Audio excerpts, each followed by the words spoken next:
Bonjour à tous les humains, humanoïdes, robots, drones volants, assistants vocaux et cafetières connectés. Merci d'être là aujourd'hui pour vivre avec nous un moment d'histoire technologique ou au moins un bon moment de bricolage intelligent. Aujourd'hui, nous avons l'immense honneur, que dis-je, le privilège suprême de vous présenter notre robot CIA. Un robot si intelligent qu'il a déjà réussi à se perdre 3 fois dans le couloir en venant ici. Véridique, on a les preuves et les bleus. CIA, c'est avant tout un robot patriote, bleu, blanc, rouge, comme un drapeau. Mais, en plus clignotant et beaucoup moins politique. Il est en forme de cône de signalisation parce qu'on s'est posé une vraie question scientifique. Et si un cône pouvait bouger ?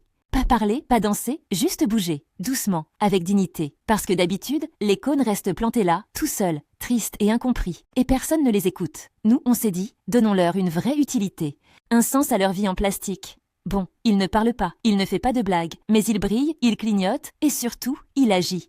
Il détecte les mouvements de foule, il signale les passages et il aide à fluidifier la circulation.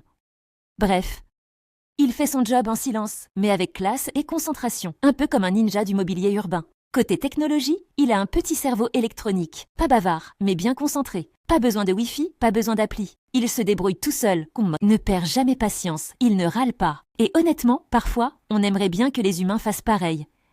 Sa fabrication, une aventure pleine de suspense, de scotch et de nuits sans sommeil. On a monté, démonté, remonté, recablé. Il y a eu des pièces tordues, des bugs bizarres, un capteur qui a disparu 2 fois et des moments où on s'est regardé en mode c'est normal ça. Mais à la fin, malgré tout, CIA est né pas un mot, pas un son, juste un cône qui clignote, qui bouge, qui roule un peu de travers, mais qui est là, fièrement au service de la foule. Alors oui, il ne parle pas, mais quelque part, dans son petit cœur électronique, entre 2 clignotements bien placés, on sait qu'il pense très fort. Je suis peut-être un cône, mais j'assure. Merci à tous, merci au jury, merci aux tournevis qui ont survécu sur toute attention. À ne pas lui marcher dessus en sortant, il est silencieux, mais il a de l'amour-propre.